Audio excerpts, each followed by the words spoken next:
Allegiance.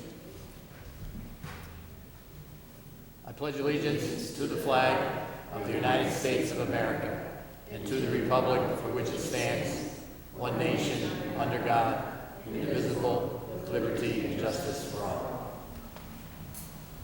Please remain standing for a moment of silent reflection for our servicemen and women throughout the world, and also for those who have passed away in our community.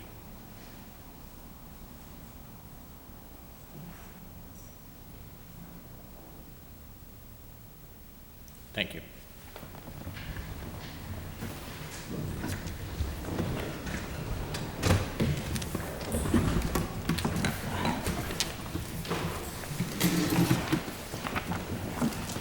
Roll call, please.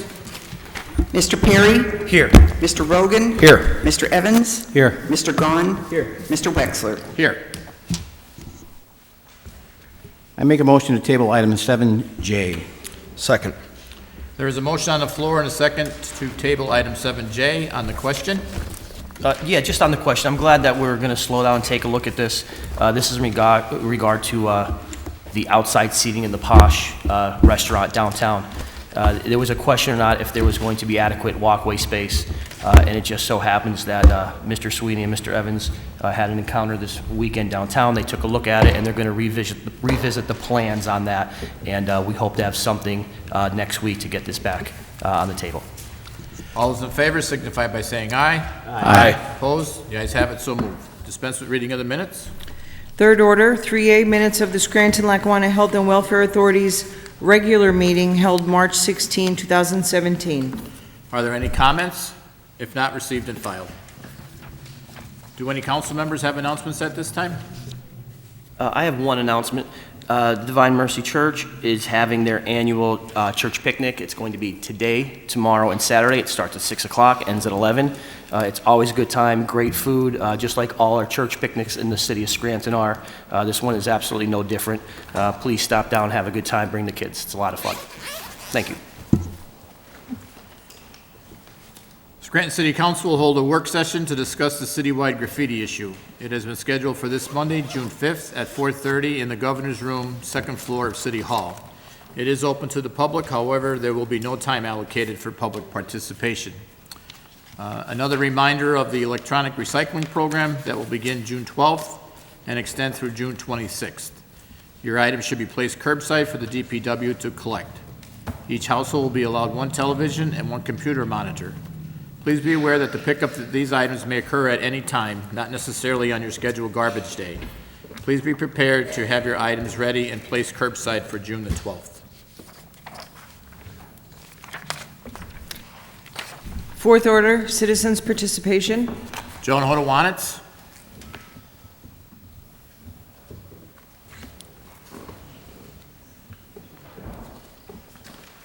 Joan Hodowanitz, Scranton resident and taxpayer.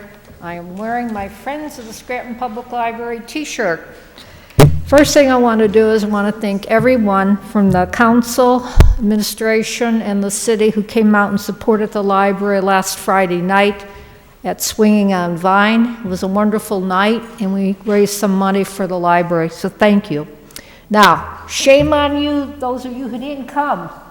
Okay, so it's every year, the last Friday in May. Put it on your calendar for 2018. I want no excuses, no vacations. I don't want to hear that jazz.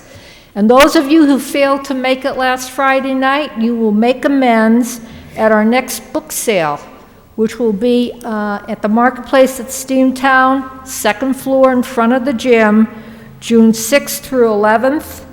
Tuesday through Friday, the hours are 10 to 8. Saturday 10 to 5, and Sunday 11 to 5. We sell books and DVDs and CDs anywhere between $1 and $2. It's a bargain for you, and it's a bargain for the library.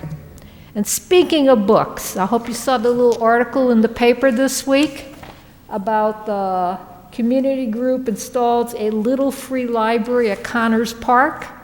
Okay, these things are extremely successful. So, in case you haven't heard, books rule. And it's a great thing for children during the summer. For those of you who have little munchkins and carpet commandos. I'm talking about you, Bill. Okay, the Knowles insurance list, is that still plotting its way towards corrections? Yes, it is. Okay, hopefully 2 weeks from tonight, we might have a list. Yes. And I hope that's going to be made public shared with the public. Yeah, Business Administrator Balzoni was meeting with Controller Novembrino this week concerning it. Okay, I suspect we won't get any rebates for prior years, but I just wonder how much money the city's spent insuring the Scranton Public Library since 2010, when they didn't own it. But it's the way it goes. Again, remind you about that annual financial report, which was due out in May. It's sitting somewhere in limbo because the controller's numbers don't match the independent auditor's numbers. Maybe something you want to think about, because if the number discrepancies are significant enough that the controller won't let it go forward, what kind of impact does that have on the 2017 budget and the 2018 budget? Something you want to think about. All right, the third-party administrator. I would really like to get an official idea of where we stand. I went to the bid opening. There was only one bidder, Access Medical Evaluations out of Michigan, formed in 2005 with a magnificent staff of 3 people and an annual revenue of, not profit, but revenue of $119,100. This is our nationally recognized third-party administrator. I heard you mention in caucus that they may very well get the contract, even though they're the only bidder. You may have misheard there. What we're saying is they're being determined if the bid was responsive or not. Well, they were missing affidavits. So that's So- there's nothing about an award. It's just if they were responsive. That's up to the city solicitor to review and determine. And that's where we're at now. Okay, because understand that we're waiting on the trust agreement based on this third-party administrator. That's So we're right. kind of in a holding pattern, and I don't think that's very good for the city. The town hall meeting, where and when? I contacted Mayor Courtwright today, and he has not established a date or a place yet. Okay, you might want to choose a stadium. I think there's going to be a lot of public interest. That's just my own opinion. Any cost estimate on repairs to the Naog Treehouse? I spoke to Director Fallon this week, and our city engineer is still doing a review of the treehouse. Okay, and remember, 29 days to June 30th, when we should be seeing the 2016 audit. Has there been any change to that projection? Not that I'm aware of. Okay, and it's only 5 months and 1 week until the general election. And I do hope that everybody takes the time to attend this town hall meeting and ask the questions that are going to affect their bills for years to come. Where I live at the Forum, our condo fees going up dramatically, sewer and water prices. Okay, we pay them too. So people should stand up for their own interests. Thank you. Danielle Ratchko?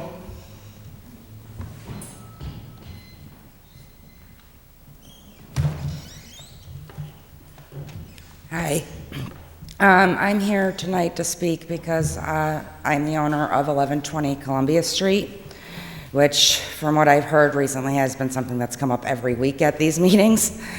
I purchased this property in June of 2016 for $8 off of close family friends.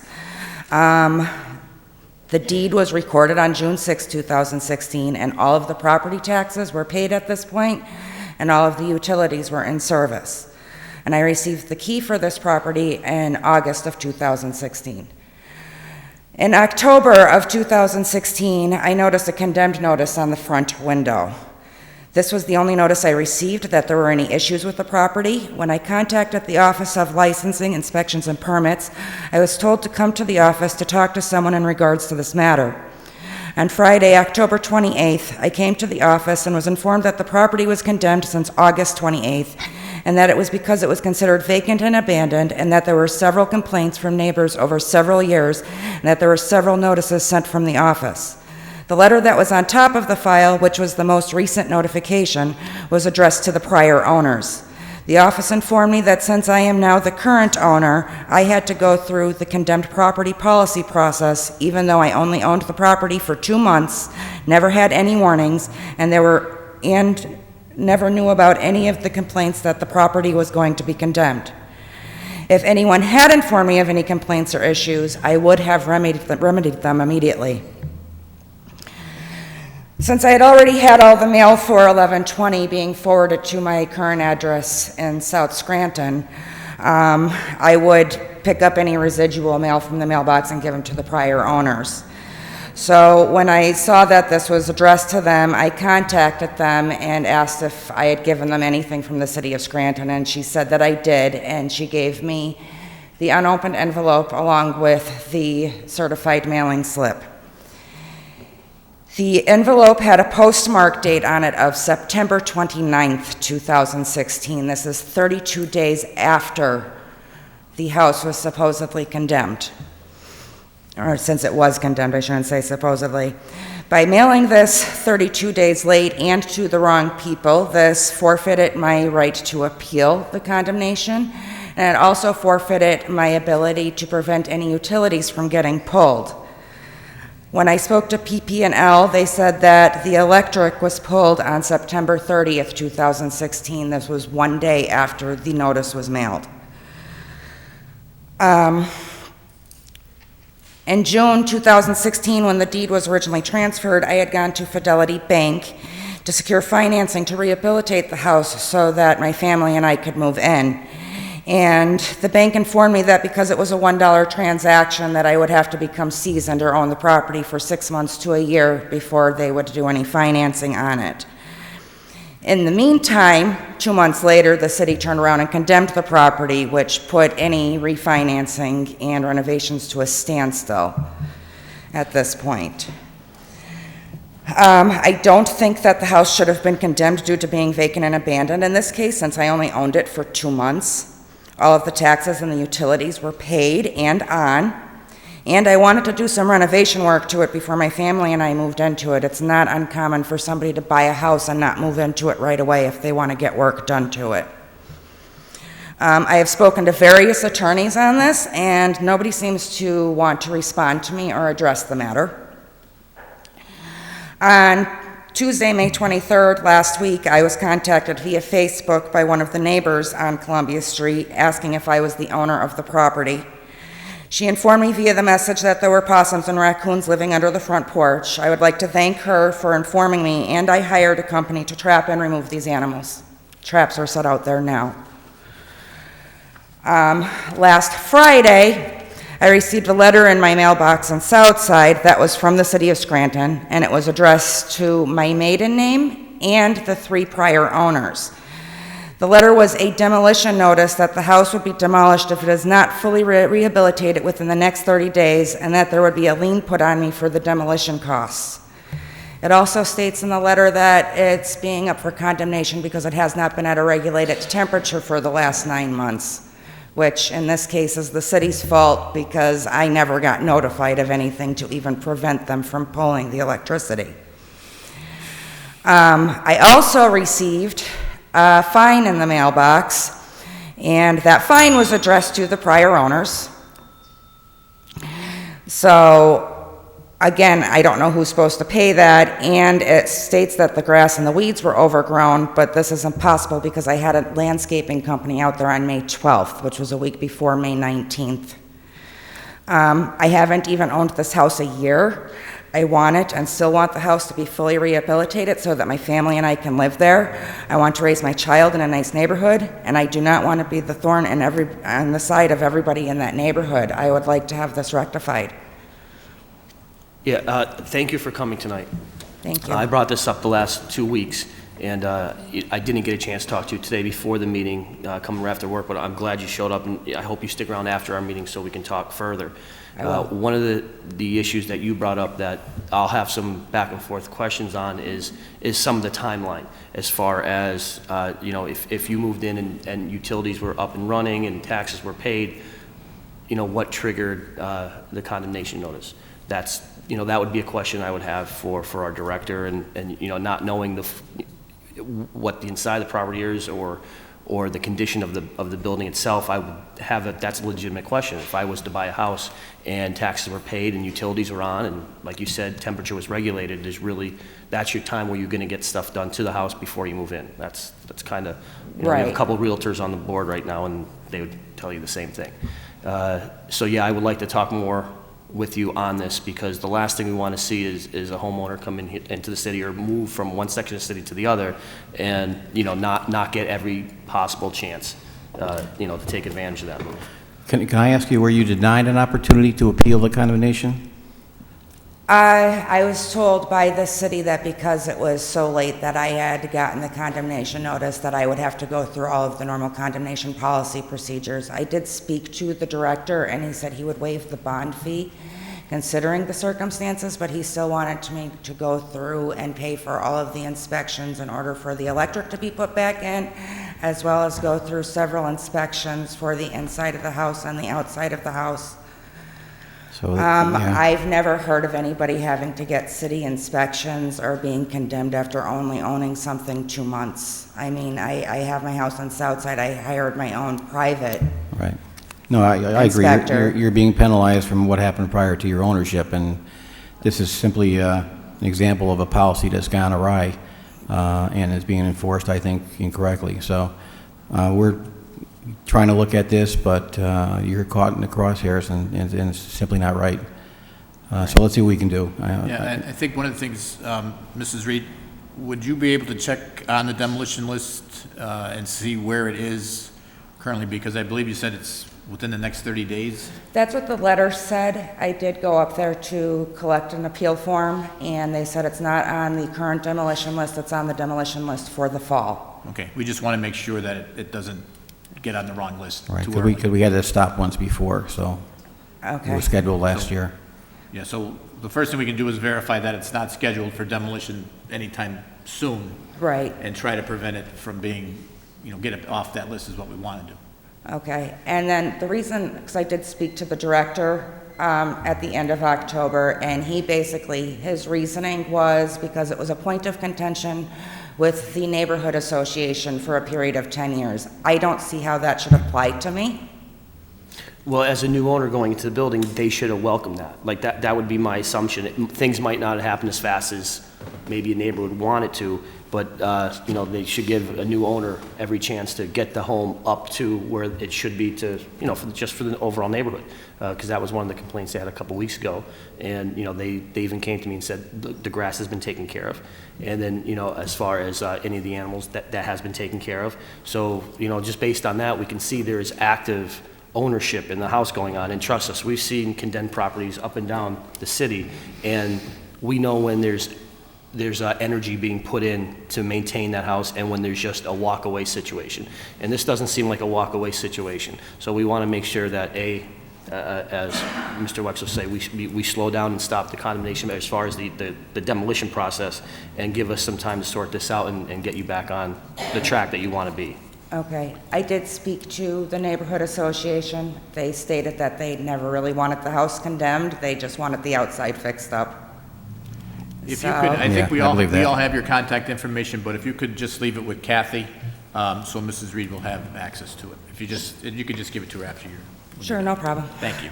All right, thank you. Yep, thank you for coming, I appreciate that, Danielle. Thank you for listening. Yeah, you could just give you're going to talk to her after. Yes. Okay.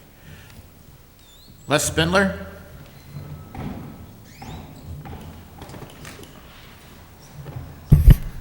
Good evening, Council. Les Spindler, city resident, homeowner, taxpayer. I think it was 3 weeks ago, a gentleman was here, and he talked about he's been cleaning up Leggett's Creek for years. It was a large number of years. I forget how many it was. And he talked about all the things he's taken out of there, and it sounded like a real environmental issue. I didn't hear the end of his talk. Did council do anything about that? I actually spoke with him today on the phone, and I'm going to take a ride up there. He's going to show me the area. And I reached out to Bernie McGurl from the River Corridor Association. Haven't heard back from him yet, but I had a really interesting conversation with that gentleman today. So, That sounds like a real environmental issue, some of the stuff he Yeah. was taking out of there. When he was here, he didn't request us to do anything. He just wanted to Well, come and I inform. listen, I He think- wanted to inform us of his situation. I think a letter should be sent to DEP to go and take a look at that. Because I don't know where Leggett's Creek goes, I mean, maybe it goes into Lackawanna. I think it's a serious issue. I think the DEP should definitely take a look at that. Okay, next thing. Finally, the blocks of North Sumner Avenue, which I've been complaining about for 2 years probably, were paved recently. Just hope it stays like that. I hope the utilities don't come and dig it up right away. And I was wondering, does anybody know, did the utilities pay for that? I hope they did, not the city. That was paid for by the utilities. Okay, that's, Yep. that's a good thing. They're the ones that dug it all up. And it's beautiful now. I hope it stays that way. Next thing, another subject I talked about for a while. Councilman Perry, I spoke about this last time I was here, and you said you would look into it about the Dorothy Street, the hole there. And I said it has subsided quite a bit since it was filled in. Did you hear anything? No, Mr. Spindler, I didn't hear anything else on that. Yeah, because the ground has subsided, you know, it's settled, and around the storm drain, it's pretty good depression there, and also up by the it's- sidewalk. It's still like that. It's the depression's there, hasn't Yeah. been backfilled There's no in. hole, but But the ground sunk, and Okay. maybe DPW, I think just some good soil has to be thrown in there and filled in probably. Maybe DPW could do that. Okay, lastly tonight, bone and contention of mine for years and years and years, this illegal garbage tax.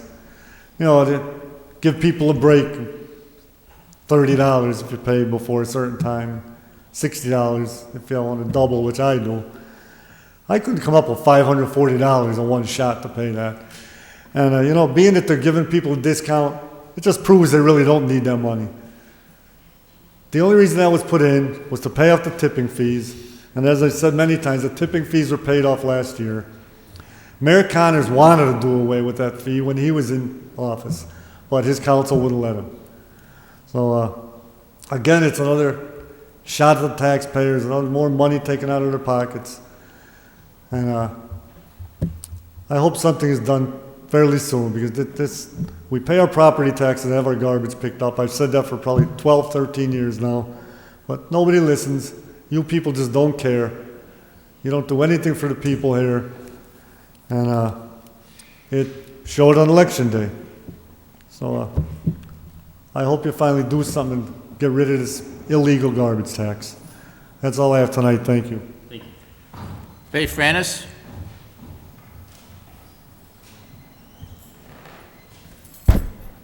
Speaking of the garbage fee, Mr. Evans, do you know how that study's coming as far as what the rates will be? I'm sorry? Do you know when the study will be complete as far as what the rates will be? That's what will be decided in the study. You know, we don't know. We'll certainly be able to participate in that discussion when we have the time, opportunity. They've gotten the money last June, and it hasn't started yet? You said December? Oh, the study's been started. We just haven't gotten the results yet. Would you please check into that for me? Absolutely, sure. Definitely. Also, as far as the election and the mayor, does anybody there up here know when the study will be done for the stormwater fee? I mean, from what I understand, Mayor Courtwright wants to have that amount that the people probably will have to pay for the stormwater fee after the election, deliberately. So I hope every member on council, if you really care about the people, you will contact Mayor Courtwright and find out what's going on with that stormwater study. Because to have that study done after the election is totally political. Just like no taxes this year. And Mr. Wexler, you said that had nothing to do with the election. It had everything to do with the election. Same with the street paving. That's nice. But when you could have used that money to put towards the stormwater, to lessen the cost for the people, that's what you should have done. I mean, the sewer, the water bills anymore are astronomical because the water line protection and the sewer line protection went up. So this is why the people need to know what that stormwater fee is going to be. Also, I understand that you received the legal bills, invoices from the lawyers from the sewer authority deal today. Is that correct? Around 5 o'clock today. Pardon me? Or it was about 5 o'clock today.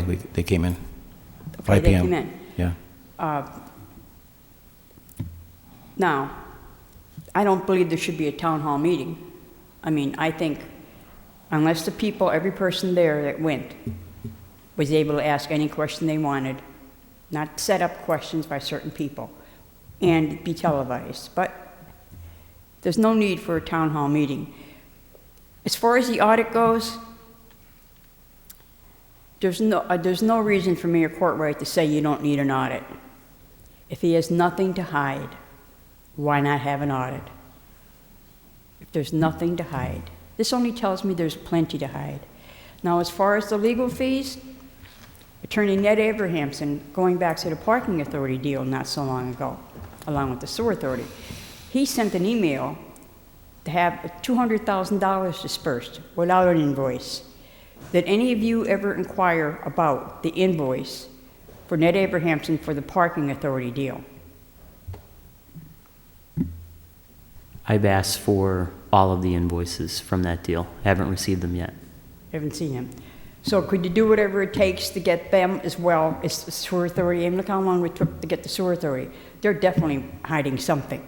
And not just that, the legal bills are just as part of it. What about all the other money that was spent in the sewer authority that we know nothing about? The invoices for everything bought, everything there was. What about the $12 million? Where did that go to? Does anybody know? Are they going to find out? How do we find out where that $12 million went? We're going to talk about that tonight in motions. You can't answer me now? I don't want to take away what another councilman is going to make a motion on, so. You can't even just say anything on that. Well, yeah, my comment would be is you're exactly right. We want to know what happened to the other money. The money that was spent during the contract period. It could be as much as $10 million. It could be $8 million. Right. All we were told is it was mandated items. That's not acceptable. We want to know every single line item that was spent in that time frame. That's good. As of today, we have not received that. Well, I'm glad you're looking into that. Absolutely. Because that's very important. Now, don't you feel that the clients are the people? Always. The taxpayers, ratepayers, they're always the. Well, then how come the sewer deal, we're saying before these retracted deals, client-lawyer privilege? Well, We are the client. they seem to have backed off on that, but we haven't had a chance to review the Yeah, but documents. how many weeks did they say Oh, I that? agree, yeah, And your certainly. attorney even said it, fully knowing, I'm sure, Well, that it wasn't true. the legal description probably is the client is the sewer authority, you know. Oh, yeah, but but the legal definition, I'm not saying. They're there to represent I'm not saying I us. agree with that, but overall, the taxpayer, ratepayer should always be the end result. They should always be the. 'Cause we yeah. pay, you know, they're there to represent us. Yeah, I agree. And this is just ridiculous. Thank you. Thank you. Anyone else?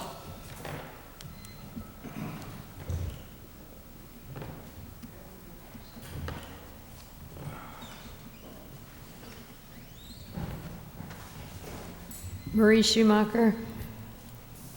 First, I'd like to say I was disappointed last week when nobody announced the city program that has been held annually for Memorial Day with the VFW at Naog Park. Some of you may have been there. I didn't see any of you.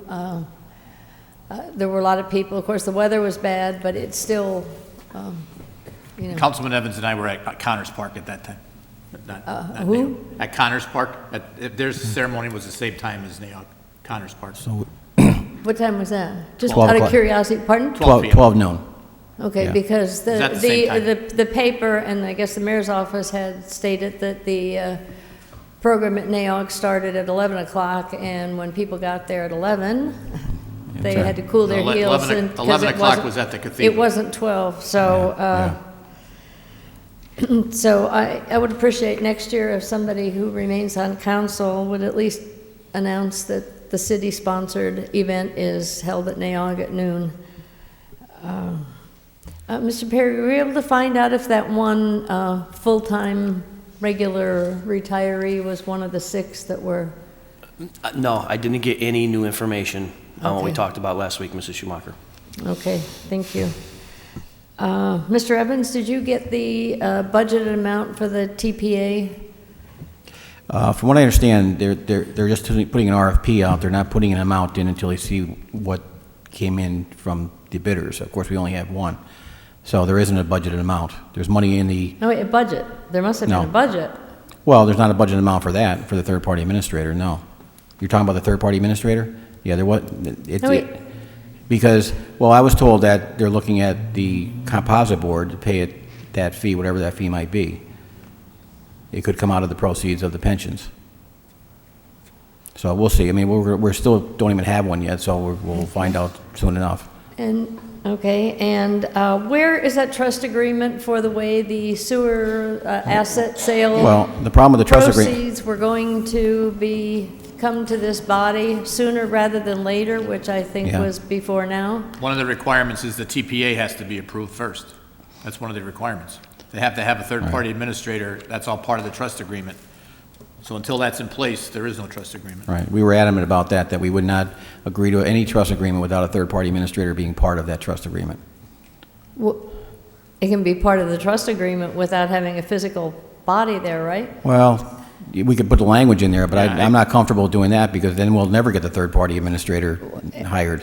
No, I think that's a bad idea. Yeah, so we still have some time. We expected it, in all honesty, in June. That was the time frame that I thought it was going to be done in, so it's June 1st. We'll Last see- somebody guessed was by the end of May, but. Yeah. So when is the RFP going to be reissued? We haven't heard back from the city solicitor yet what they're doing. Have you asked? Yeah, they're looking at it. She's still reviewing it to see if the bid was responsive or not. She said that would take a week. That was longer than a week. And when are the rest of the documents going to be received from the director of our sewer authority? They provided us all the invoices tonight. No, all the rest of the That's all, information. we've been asking that since January. Yeah. They provided the legal, Yeah, part, that's only but- one but- part of it. I mean, that's it's what a we talked- it's a big chunk, oh, but yeah, there's well, still. it's part of it, exactly, but we haven't received the other information. That's why we're going to take Now, another step tonight. if we call the office downstairs, will we be allowed to go in and look at the unredacted correspondence? I've had a right to know in myself for a long time. Well, we're going to give a copy to the Scranton Times. We have a copy for him. I'm sure we could get a copy, or at least have you look at it. No, that's the invoices. Yeah. That's not, I Oh. mean, yeah, I'll be interested Yeah. when it's posted on the Times website, but there's other things I'm looking for that were required by the contract. That we I haven't don't gotten have the yet. sections, but every time there was a change made from the sales agreement, Mm-hmm. at the time the agreement was signed, was to have correspondence go to PAWC from Mm-hmm. the sewer authority. And the 12 million should be hidden in there, and that's why I asked for all that correspondence, which I have not received yet, and I'm sure when I do, it'll be, more felt tip pens going to my quarter a page. Most likely. We've been asking for the same things. Well, when are we going to get them? That's the Well, question. that's why we try to get the Auditor General in here, and again, I think Well, tonight we're going to be taking another step I think towards you need that. to ask the mayor to come in here and ask him directly to ask his appointees to reconsider that. I think that's the purpose of the town hall meeting. That's his intention. That's the mayor's intention, is to answer questions like that. No, that's just pushing it out so we don't get anything done before the election. Come on, let's get real. Well, You guys are that's- going on vacation in a couple of months, and, yeah.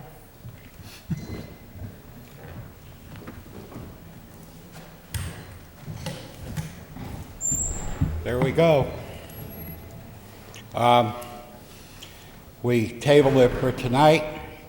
How about changing that around on the posh, put up the seventh order, and vote no? All right. I have a little poem I wrote about Scranton. We're very astute, so we astutely study, so we can astutely study why our studies were not astute. Now, I'm going back to 7A last week. Trash. When you look at the volume on a corner, it's called the Packmaster. that picks it up. It compresses it to a uniform volume. So unless you throw out a ton of lead, you're not going to fill that truck up before they have to take it out and dump it. However, recycle, never been enforced, never been enforced. So the idea is that they'll recycle if we charge to throw. The cost of trucks and crew must run the route irregardless of the amount of trash. If nobody puts out their trash, they still have to run that route in case somebody put out their trash. Illegal dumps. People tossed it on my lawn in different towns. I don't want to pay a flat rate and have become a transfer station for the neighborhood trash, where I'm paying a flat rate, but, you know, slip it over on my lawn. And years back, just with disposal of trash, we have the most toxic landfill in the world in Old Forge. We had a DA that was more interested in closing the dens of iniquity in Archibald than the Yakavazi landfill. It could only be capped because if they uncapped it, I live in Southside, a couple of blocks down from Music Street, and I would have to evacuate my home and have people in spacesuits vacuuming the floor. So that's how important it is to have proper dumping. We should actually have sequestering of things that aren't really recyclable right now, but somewhere in the future they could be recycled. Years back I seen a machine that actually turns polymerized plastic into oil. It takes it but we don't enforce these ordinances and we go after something else. And I mean, do you really want it to become like the televisions and electronics where it's tossed in Connell Park, or it's tossed along some abandoned rail line, or anywhere else? I mean, we don't want to have that situation. You know, it just, I was thoroughly flabbergasted last week. And by the way, in Madisonville, one bag of garbage is $5.25. So as the DPW loses funds because people are throwing it wherever they can get away with it, are we going to wind up jacking up the bags and making it worse on everybody? So enough of that. I set a timer here and I have another speech. Comrades, partisans, we got Russian spies in the White House, poison trolls in the Congress, poison trolls in the PA Assembly, despots. I have a solution for you. If you don't like the candidates that you have available to vote for Dubja for dictator. I'll solve all your problems. Tyranny and equality for all. Thank you, comrades. Thank you very much. And just write in, whenever you don't like the candidate, just write in DOBRZYN, Dubja for dictator. Thank you and have a good night. Thank you.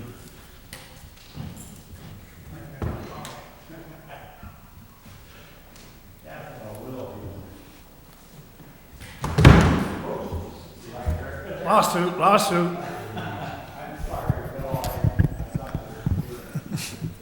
Can't get Good evening, Scranton City Council. Good evening, Kathy. Good evening, stenographer Lori Hamel. Good evening to all of you. First of all, last week I talked to two city councilmen about some potholes on 1400 block of Hertz Court. Well, they came up and they patched They patched the smallest one there, and they left all the big ones untouched. So we still have the problem on 1400 block of Hertz Court.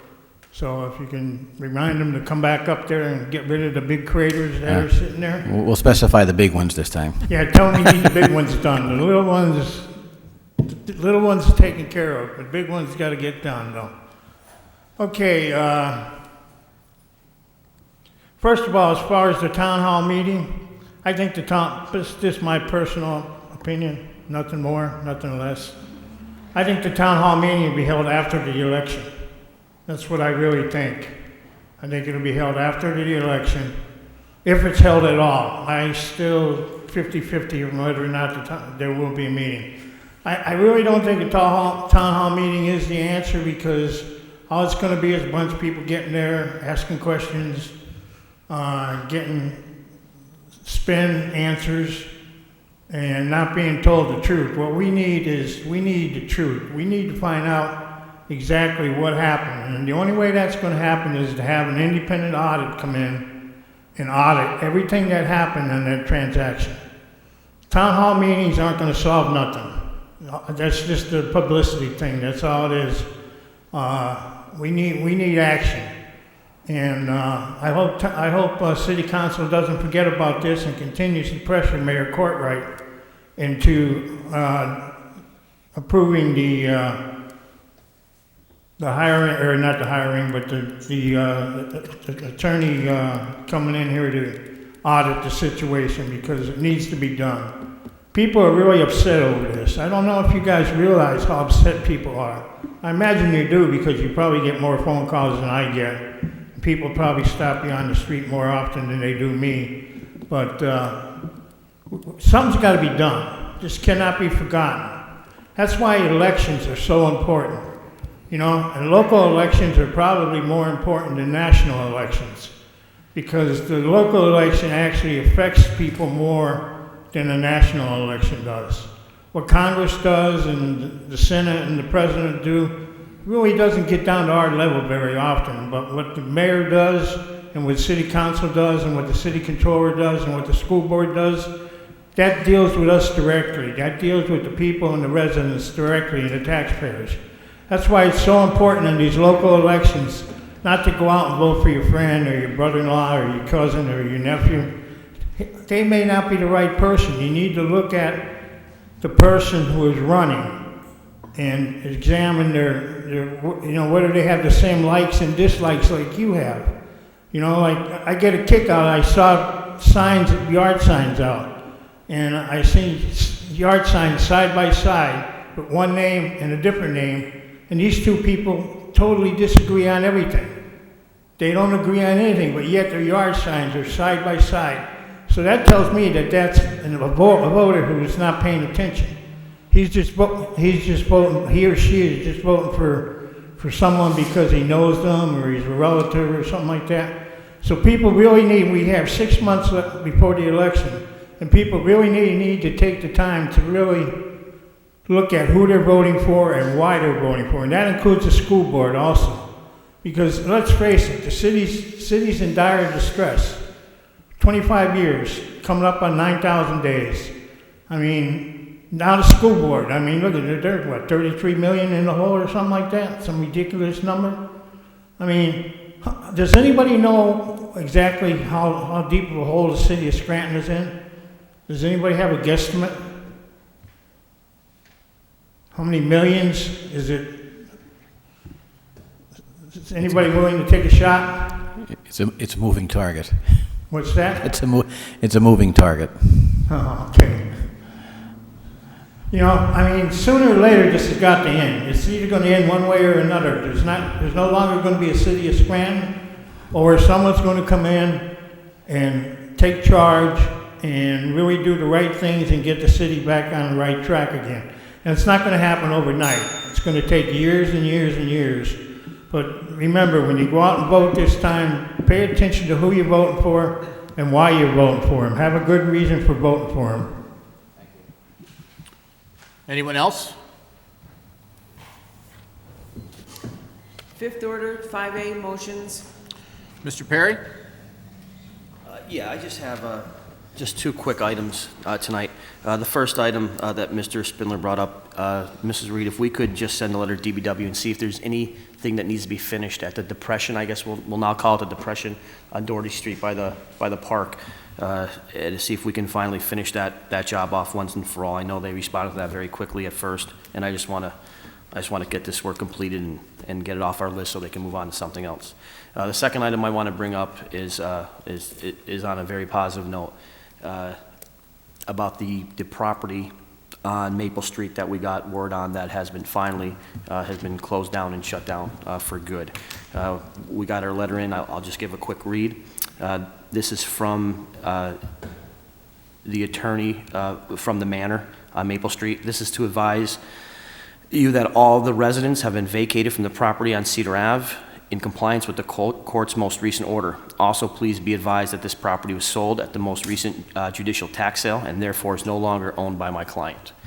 So everybody is out of that facility, which, as we all remember, was right by the school, which they kept replying for extensions and were granted extensions to operate basically illegally without the proper zoning codes to operate in that facility. But they're all gone, and I want to thank the neighborhood for staying involved and keeping that issue in the public light, and that really helped facilitate things. And then I also have to give credit to Lips Department and Director Hinton for seeing this through to the end. I know when this was brought up to our council a couple weeks ago, we reached out to him and he made sure that there will be no more extensions. And you have to give credit where credit is due, and he made sure there was no other extensions. And I'll reserve all their comments for agenda items. That's all I have tonight, Mr. Wexler. Thank you, Mr. Perry. Mr. Rogan? Yes, two brief items, and then one I'll talk about a little bit more at length. Regarding Penswood Manor, I agree with Councilman Perry. Very happy to see that was shut down. I have heard from some residents in South Scranton, and I don't even want to say the address because at this point they're just rumored, that the occupants from Penswood Manor have moved to another location still in the same general area in South Scranton. So that's something that we're looking into. Obviously, it is a small win, or a large one actually, that Penswood is shut down, and hopefully the new owner will do something productive with that facility. It is a new owner and a fresh start. Regarding any changes with the garbage fee, I've mentioned that I favored a per bag or a hybrid fee, something to eliminate the $300 flat fee. I believe it was Mr. Dobson that brought up paying for recycling. Speaking for myself, I would never support any proposal where residents would have to pay for recycling. Recycling always should be free. It saves the city money, and it's good for the environment. So I certainly wouldn't ever support any proposal that made recycling, residents have to pay for. I want to talk a little bit at length about something today. Councilman Evans and myself had a meeting with representatives from NeighborWorks Northeastern Pennsylvania. If you recall, a while back we passed legislation, and Councilman Evans will go more into the history of how we got to where we are today, for a homebuyer assistance program for properties that need rehabilitation. So I wanted to give a little update on where we stand and talk a little bit about our meeting today. So the existing pilot program that Councilman Evans, myself, and NeighborWorks drew up, the first 5 recipients, 3 projects are completed, 2 are construction in progress, and there are 7 more applications pending that are waiting for funding. Planning for phase 2 of this program is up and running. And again, this will be for 2017-2018. Phase 2 funding is dedicated approximately $35,000 towards the program, and anticipating serving 12 clients through the program with an additional $25,000 from Scranton. NeighborWorks Northeastern Pennsylvania will be targeting incoming buyers in West Scranton as part of its larger neighborhood rehabilitation incentive proposed in another project. And if you recall, this is the assistance for first-time homebuyers who are buying a blighted property to fix up the property. So there's 3 of them that we have actually great before and after pictures. One is 545 Quincy Avenue. I know you can't see it on TV, but it really a great job that was done on that property. The second one is 2023 Price Street, which they did a great job as well. And the third is the most striking before and after, is 1518 Luzerne Street. And if you look on, I know you can't see it, but on the left-hand side, you have an old dilapidated building with, basically there's no paint left on the building. It's in such bad shape. And then on the right-hand side, it's completely new with vinyl siding and a beautiful American flag hanging from the front. I believe in 1518 Luzerne Street wasn't paying any taxes prior to this couple buying the property and rehabbing it. So we did talk about moving forward, about trying to grow this program using both city money, which has already been allocated, funding through OECD, which the application period is just opening up. So their 2017-2018 plan is not only this program, but to use this money along with other funding streams that NeighborWorks has to really leverage this into a much bigger project for Scranton. So the West Scranton Neighborhood Revitalization Plan includes helping create and lead a pocket park collaborative to improve neighborhood parks, undertaking significant neighborhood cleanup and home repair projects with volunteer groups, working with the newly founded Lackawanna County Land Bank to identify clusters of blighted properties for acquisition and development, conducting community impact measurement by canvassing the residents and documenting their hopes and goals for the neighborhood. Additional grants that were received are going to be used for 3 items. The Home Matters Repair Initiative Volunteer Services Program. We will address health and safety needs of aging homeowners by hosting approximately 4 volunteer-led events throughout the distressed neighborhood in West Scranton, installing 250 motion-activated solar-powered lights through the Light Our Town program, and distributing 250 home matter repair kits. What I love about this, and the next 2 that I'm going to mention, is much of the focus of what we're doing is always on getting new home buyers and getting new people in. These 3 items are going to help existing homeowners in the city of Scranton, particularly those in West Scranton and older people who aren't able to repair their homes. The solar-powered security lights are great because it makes the neighborhoods more bright and provides an extra layer of security in that neighborhood. Number 2 is the Home Matters Repairs Incentive. That's the Aging in Place program. They'll serve approximately 15 homeowners aged 16 or older in West Scranton with critical home repairs, such as roof or siding repair replacement, plumbing and electrical updates, insulation and heating system repair replacement, as well as modifications that impact aging in place, such as bathrooms, kitchen, hallway modifications, wheelchair ramps, grab bars, and railing systems. This section of the program will, again, help on the outside, keeping properties in good condition, but especially for older residents, helping with modifications. Especially as residents age, a lot of times wheelchair ramps are needed and different handicap accessible bathrooms.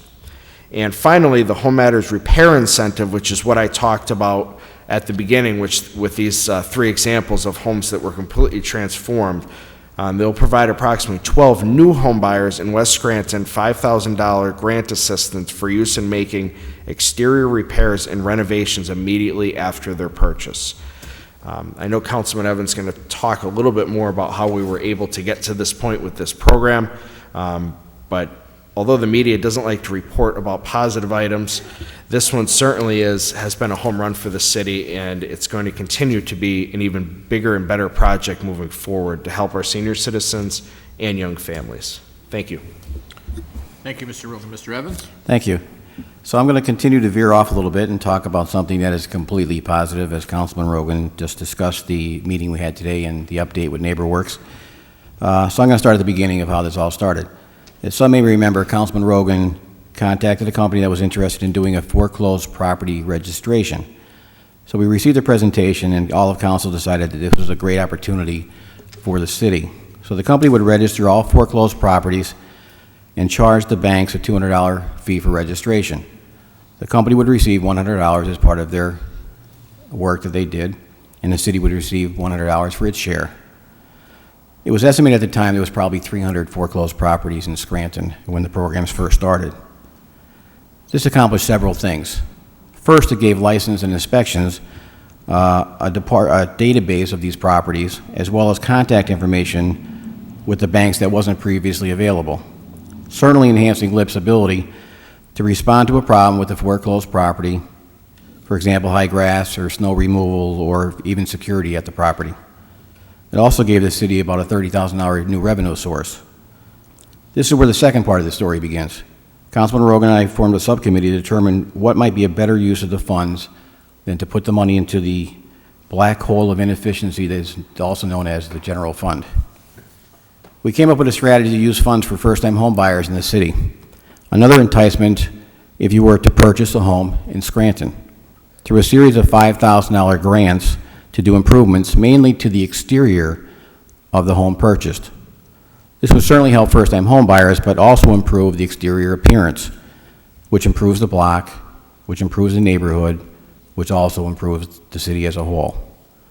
We felt strongly that we should have a public-private partnership in this and take this decision-making process and marketing of the program outside of the bureaucratic walls of City Hall.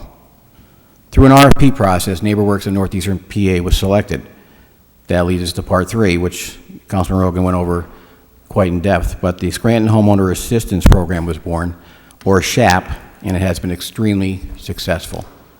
To date, there are 5 recipients of grants, 3 are completed, 2 are in the pipeline in progress, and 7 additional applications are pending review and additional funding. The program was so successful that NeighborWorks went out and secured another $35,000 to move this forward even more. This is an example of how government can foster positive change. Come up with a strategic plan and then get out of the way. This city council conceived and backed this vision almost a year ago, and now it is a true success story. So that's my positive comments for tonight. That's all I have. Thank you, Mr. Evans. Mr. Gahan? Yes, thank you. Just a few items. I continue to get calls about the garbage fee discount. Elderly people have reached out to me over the last 2 or 3 months. They come down to the Treasury Department, they go to pay their garbage bill, they expect a $30 discount on it, and they're not getting it. So we discussed this at length in caucus, again, because I have so many people reaching out to me, and the administration has said that they are not going to give these people the $30 discount. So we did have our solicitor, Mr. Menorah, kind of look into it, and I think we're going to come up with, I guess, an amendment to the legislation. But can you explain a little bit, Solicitor Menorah, just kind of where we are with this and what the administration is, what their position is? Because, again, I keep getting phone calls and emails about this issue. As best I can understand that position, and I just reread the legislation, so I'm a little confused by the position, but evidently the bills were printed such that if a building had more than 1 unit, it contained the total number of units. For instance, it was a double, the bill was $300. The administration took the position that if 1/2 was unoccupied, you had to prove that at the end of the year by bills, and then you wouldn't be charged for the additional unit, but that you were ineligible for the discount on the unit you were occupying. I'm sorry, I disagree with the interpretation of how it was done. I'm not sure why they chose to interpret it the way they did, but as we were here tonight, I've tried to make some changes that I'm going to suggest to the solicitor, and hopefully we can have that back down to us in a week or so. Okay, thank you very much. Again, I hate to dwell on this issue and you know, sound like a broken record, but it just defies logic that, you know, these people come down to pay their garbage bill and they're getting, I think they're getting ripped off from $30. It may not seem like a lot of money to some people, but it is to most people throughout the city. So whatever this council can do to rectify that, we're going to look into it, but I just can't believe that the administration is taking this position. It does not make any sense to me. Just a few citizens' requests, 523 North Rebecca Avenue. I know I've brought that property up before over in West Scranton, and it is on the demolition list. I'm not exactly sure when it is going to be torn down, but I continue to get phone calls about that property. It's my belief that neighbors should not have to live and suffer next to that home, which is literally falling apart. The back porch has collapsed throughout the whole summer. The grass is a mess. Again, the house is falling apart. So if we could send another letter to Mr. Hinton asking that an emergency demolition occur as soon as possible, because this property actually impacts public safety. The 900 block of Brook Street, there's a property that neighbors are complaining about, so we're going to forward that to licensing and inspection. We've sent another request in for potholes at Crisp Avenue and Jackson Street, Crisp Avenue and Frink Street. Beddoe Court in West Scranton is also in need of patching. I received several complaints about 1125 West Locust Street in West Scranton. Neighbors are concerned about that property as well, so we are going to send that along to licensing and inspections. We received a letter from residents in the 900 block of Clearview Street who are having some major issues with backup sewer water in their basements after thunderstorms due to blocked sewer lines. So we're going to forward that to the proper department, and hopefully that gets taken care of. As for the town hall meeting that the mayor announced last week, I'm still kind of mystified as to why we don't have a date yet. But you know, we'll continue to wait for that. And I would like to ask if my colleagues would be willing, in the spirit of transparency, to invite the mayor to use council chambers for the town hall meeting when he does come up with a date, and ask that that town hall meeting be televised for the public, for those people who cannot make it. So hopefully my colleagues would agree to that, and we can send that request to Mayor Courtright. No, I do plan on making a motion in a second to ask the Attorney General to examine the transaction between the Sewer Authority and Pennsylvania American Water. But before I do that, I'd like to read 2 or 3 excerpts from a letter from Governor Wolf to then Attorney General Bruce Beamer. And this is concerning the management of the Philadelphia Parking Authority. Now, the Philadelphia Parking Authority and what's going on with the Sewer Authority, I think, are 2 different things, but I just want to read some excerpts here from Governor Wolf's letter to Attorney General Beamer. He says, "The agency remains uniquely opaque in state government. It was established without significant oversight, and it remains largely self-policed. As you are aware, state law gives the Attorney General the express authority to examine the books, accounts, and records of municipal authorities. I believe it would be appropriate for a thorough examination of the financial dealings and practices of the authority to be conducted as soon as possible. As stewards of the taxpayers' resources, it is our job to make sure every office of government is delivering value honestly, efficiently, and effectively. Recent events make it clear that we cannot say with any certainty that the Philadelphia Parking Authority is living up to this standard." So those are just some excerpts from a letter that Governor Wolf sent to the then Attorney General Bruce Beamer about the Philadelphia Parking Authority. And I bring that up because I agree with one statement that he made here, that it's our job as stewards of the taxpayer resources to make sure that every office of government is delivering value honestly, efficiently, and effectively. And I would say that the past 6 months, as Governor Wolf said, make it clear that we cannot say with certainty, with absolute certainty, that the Scranton Sewer Authority is living up to this standard. And some of the events that have taken place, the stonewalling, the recent Sewer Authority meeting, make me even more concerned than I already was. So I'd like to make a motion that Scranton City Council send correspondence requesting that the Attorney General of Pennsylvania examine the transaction between the Scranton Sewer Authority and Pennsylvania American Water. Second. There's a motion on the floor and a second. On the question? Yes, on the question. Again, as I mentioned, I remain deeply concerned about the lack of transparency surrounding the sale of the Scranton Sewer Authority to Pennsylvania American Water. The vote taken last week by the Sewer Authority Board to deny the Auditor General the right to audit the transaction only furthered my concerns. And as I mentioned last week, it was one of the more bizarre meetings that I've ever seen taken place. Keep in mind that the members of the Sewer Authority Board are supposed to be independent and have the best interests of the ratepayers in mind. That vote taken last week in the governor's room totally puts all of that into question. I was also stunned, absolutely stunned, to read Mayor Courtwright's quote in the paper recently that he didn't know that there were so many questions about the sewer authority deal. I've been asking questions, along with my colleagues, now publicly for 6 months. Where is the mayor?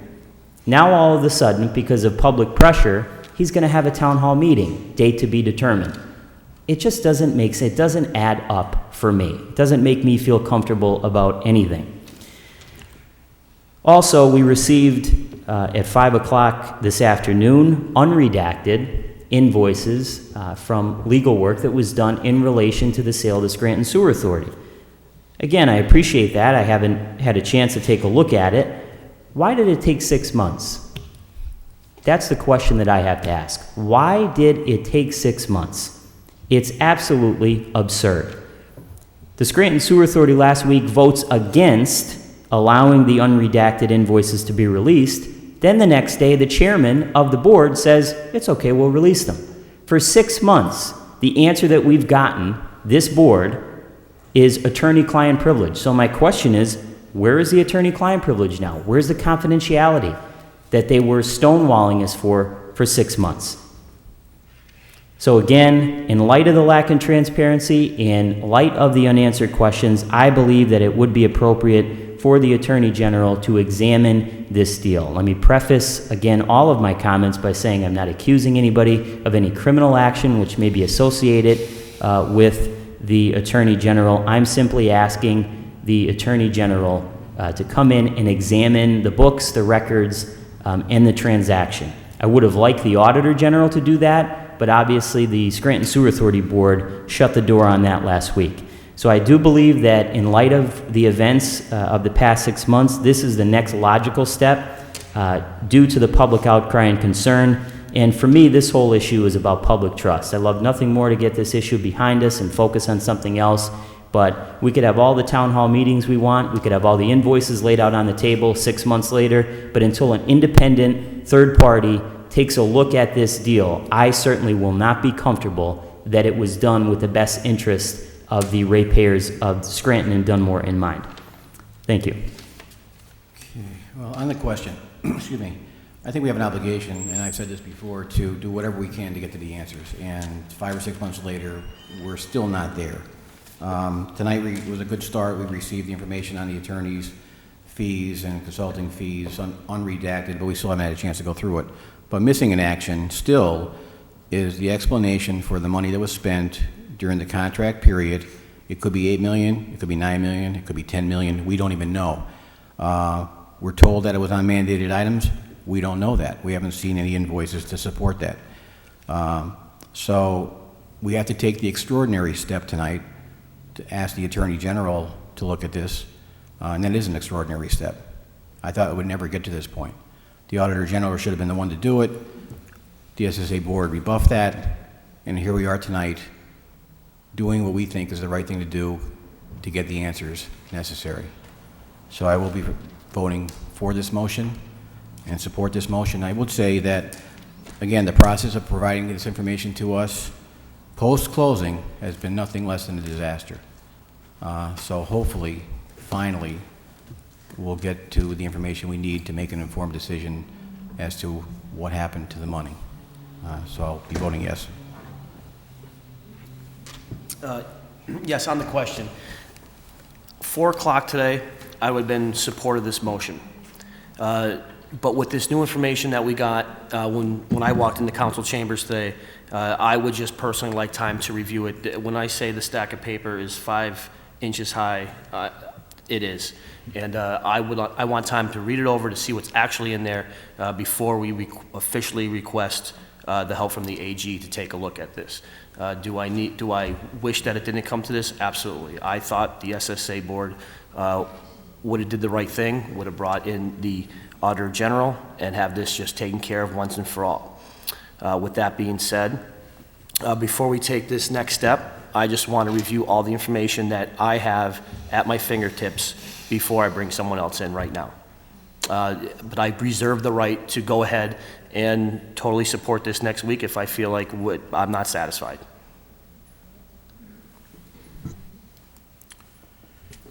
Yes, on the question, as was stated, we all would have preferred the Auditor General to come in and do this. I believe that this is more in his area of expertise than the Attorney General, even though the Attorney General does have the right to do this. Unfortunately, City Council did not have standing to make that request. I am concerned about bringing the Attorney General name into this whole discussion. Just from the standpoint that when people hear that name, there is a suggestion that there may be some criminality involved to this. I don't believe there is any criminality involved in this. But the problem for us is that we don't have any other alternative to get an independent agency in here by our request. And once again, we are making this request, but it is going to be the Attorney General's discretion to come in and take a look at this. So the fact tonight, all we're actually doing is writing a letter asking the Attorney General to possibly come in and take a look at this situation. I don't think it's fair to, at this point, request information from people, and when you provide it, say that it's suspect. We requested this information since January. It has been provided. We all know that it's public pressure that has resulted in this information being released to us. I believe public pressure is also going to be what's needed to release the clarification and information on the difference of the sale price and the proceed price. That's another matter that's going to have to be cleared up. I don't think that we can minimize the fact that the town hall meeting is taking place. Once again, it's public pressure that's pushing that this town meeting be held. I don't think you can criticize somebody for not doing something for months and then when they decide to do something, criticize them for that. This is an attempt to bring answers out. Most of us feel right now that we're going to need more than those answers. We're going to need some third party. Last week, council kicked around actually an idea of perhaps council coming up with funding to hire another independent audit that would work for council. We're still kicking that idea around because we're not sure if the Attorney General is going to take us up on this question. There also was a possibility that the Sewer Authority could reconsider their vote and ask the Auditor General to come in. And as we see, as Mr. Gahan mentioned, last Friday there was one answer in terms of releasing documents, and this week there's another answer and we got more documents. So I would encourage the Sewer Authority to reconsider their position on allowing the Auditor General to come in on this vote. As Mr. Perry stated, I don't believe there's any benefit to waiting to write this letter. The Auditor General would decide on his own whether he'll come in or not. So I don't believe that writing the letter a week will make much difference. I would agree with much of what's been said. Obviously, we'd much prefer the Auditor General to come in because they're the proper person to conduct an audit.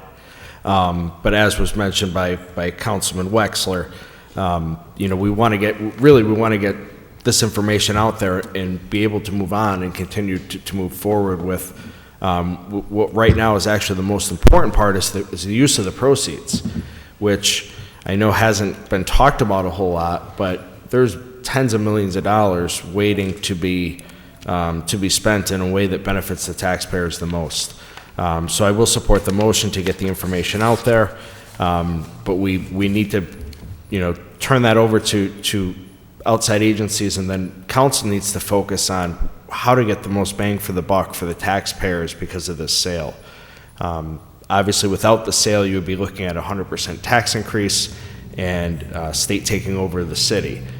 Because of the sale, it has thrown the city a lifeline, and it's our job to make sure that that money is used in the way that's the most possible, most bang for the buck, but at the same time, we need to ensure that every dollar is accounted for within the deal as well. Yeah, I would just like to add just one more thing. We will prepare the letter, but I'd like Solicitor Menor to review it before we submit it. So we will get that done as soon as possible and get it in the mail as soon as possible before next week's meeting. If it passes, I'm sorry. All those in favor signify by saying aye. Aye. Opposed? No. The ayes have it, so moved. And that's all I have for this week. Thank you. I forgot it was my turn next. Yeah.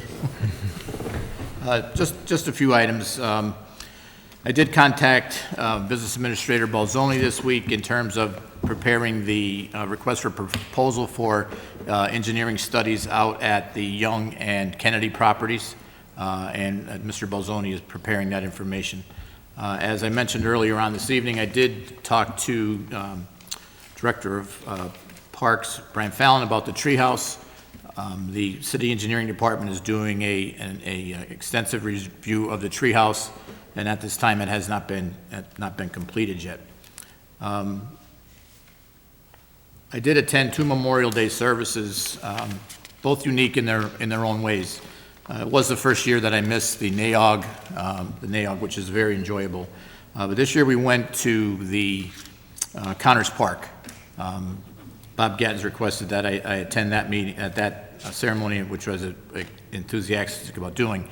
Mr. Gattens is kind of the steward of that park. He lives right across the street from there. And the park has come under a renaissance under the watchful eye of those neighbors down there. We heard this evening about the small library at the park. Many uses, daily uses of people, so I would encourage anyone that has any books that they could take down to that library to be well appreciated. The park is a memorial to our friend Bob McGough, and it's just a testament to Bob's commitment to that neighborhood that park is striving. The other service that I attended was at the Cathedral Cemetery, held by Cole Connolly Post. And the most interesting thing that happened there that day was that the scheduled singer of the national anthem, I think Paula Costa, I think is her name, was sick that day. So Colonel Joe Albert asked me to lead the singing of the national anthem at the ceremony. I declined to say, as fast as I could say no, I said no. But the most amazing thing happened there that day. Without a singer, Colonel Albert began the singing of the national anthem on his own. There was probably 75 to 80 people there, and all joined in and sang it, and it was the best rendering of the national anthem that I have heard in several years. I commend everyone that was there that day that made that such an enjoyable experience. And since we're doing good news on Thursday this week, I would like to congratulate the Oakmont Neighborhood Association. The city provided, through Brian Fallon, the city provided them mulch for their playground, and the Oakmont neighborhood residents spread the mulch themselves in their park. And congratulations to them for that. And that is all I have. 5B for introduction, an ordinance authorizing one R6-IL horizontal left one-way sign and one R6-IR horizontal right one-way sign be installed back-to-back at the easterly corner of Vine Street and Monroe Avenue, and the existing do not enter sign at the westerly corner of Monroe Avenue and Vine Street be plumbed to a vertical position. At this time, I'll entertain a motion that item 5B be introduced into its proper committee. So moved. Second. On the question, all those in favor of introduction signify by saying aye. Aye. Opposed? The ayes have it, so moved. 5C for introduction, a resolution authorizing the mayor and other appropriate city officials to execute and enter into a contract with Jim Williams, doing business as Jim Williams Surplus, for grass cutting at the Taylor landfill for calendar year 2017. Contract to expire November 30, 2017, for a lump sum bid of $8,949. At this time, I'll entertain a motion that item 5C be introduced into its proper committee. So moved. Second. On the question, Yes, on the question. Each time this comes up, there are questions about why the city has to pay someone to cut the grass at the Taylor landfill. And just to remind everyone, the city is mandated by the Environmental Protection Agency to provide maintenance to the fence and to cut the grass at the landfill. The city was assigned permanent maintenance of that site, which used to be an old city landfill, and the city is obligated through the settlement agreement with the EPA, and we award an annual contract for these services. So we are mandated to do this, and that is why it has to be done. Thank you. all those in favor of introduction signify by saying aye. Aye. Opposed? The ayes have it, so moved. 5D for introduction, a resolution authorizing the mayor and other appropriate city officials to execute and enter into a contract with Dunbar's Evergreen Landscaping Incorporated for flood project levee cutting of South Scranton, Albright, Plot, and Greenridge levees for a 2-year seasonal period beginning May 15, 2017 through October 31, 2017, and May 15, 2018 through October 31, 2018, for a total bid price of $29,000. At this time, I'll entertain a motion that item 5D be introduced into its proper committee. So moved. Second. On the question, all those in favor of introduction signify by saying aye.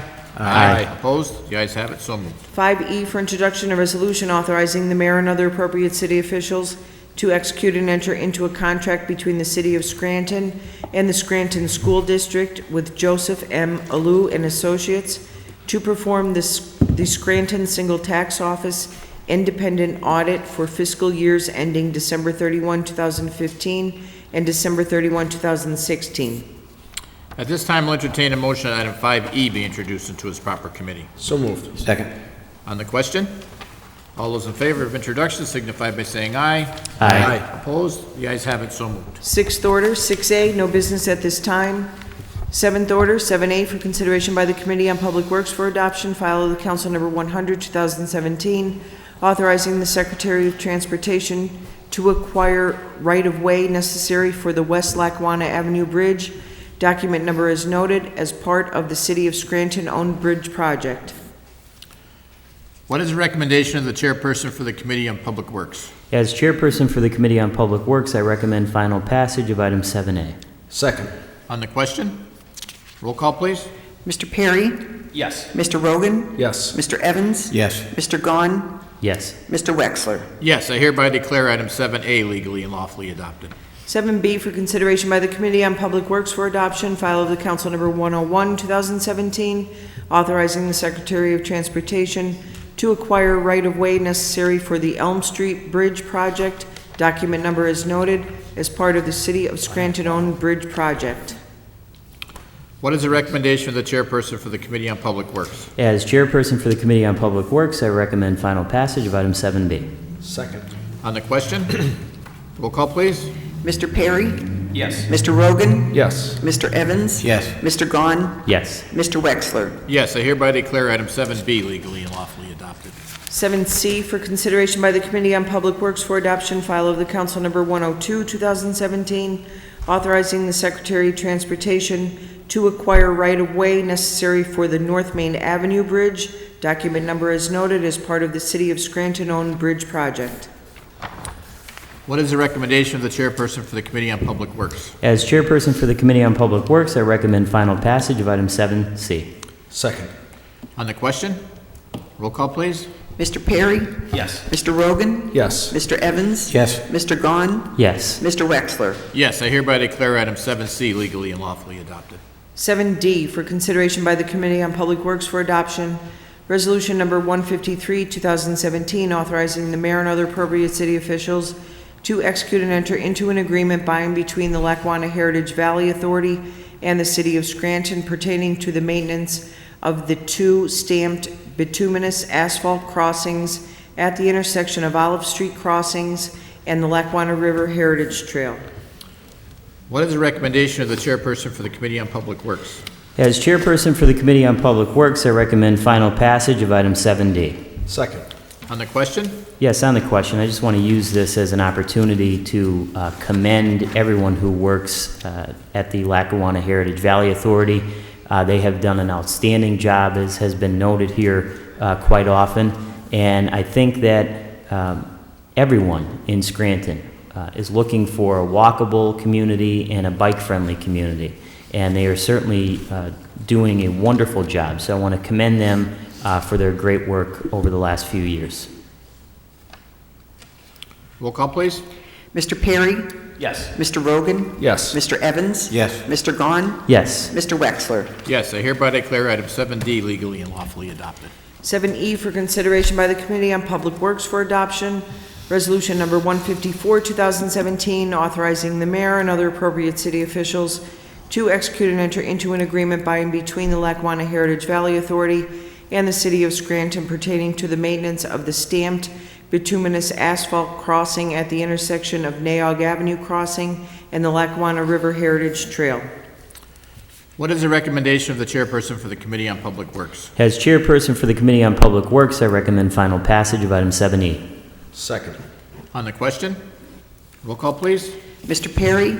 Yes. Mr. Rogan? Yes. Mr. Evans? Yes. Mr. Gahn? Yes. Mr. Wexler? Yes, I hereby declare item 7E legally and lawfully adopted. 7F, for consideration by the Committee on Public Works for adoption, Resolution Number 155, 2017, authorizing the mayor and other appropriate city officials to execute and enter into an agreement by and between the Lackawanna Heritage Valley Authority and the City of Scranton pertaining to the maintenance of the stamped bituminous asphalt crossing at the intersection of Albright Avenue Crossing and the Lackawanna River Heritage Trail. What is the recommendation of the chairperson for the Committee on Public Works? As chairperson for the Committee on Public Works, I recommend final passage of item 7F. Second. On the question? Roll call, please. Mr. Perry?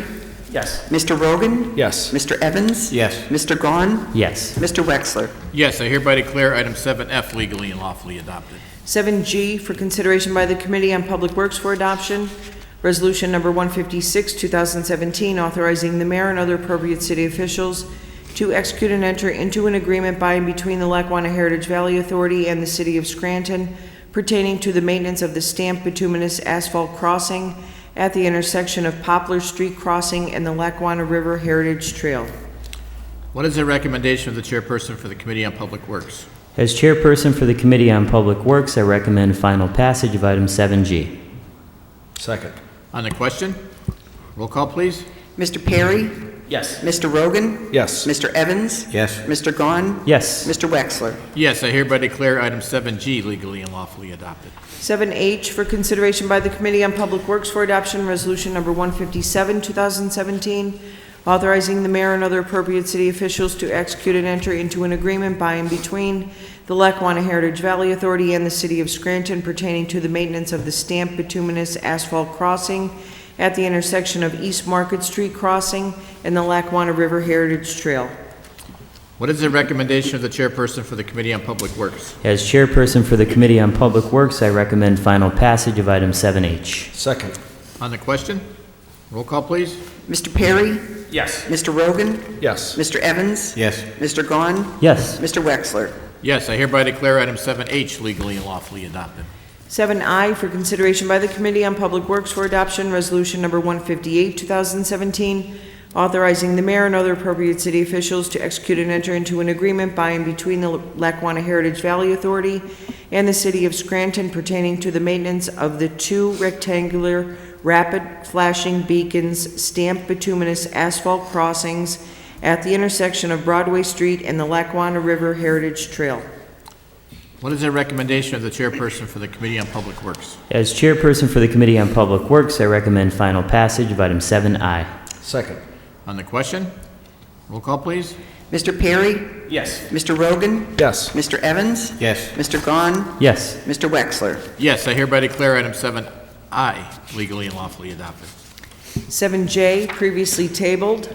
7K, for consideration by the Committee on Rules for Adoption, Resolution Number 160, 2017, authorizing the mayor and other appropriate city officials to grant a special encroachment permit to Da Vinci's Pizza to operate an outdoor restaurant at 505 Linden Street, Scranton, Pennsylvania.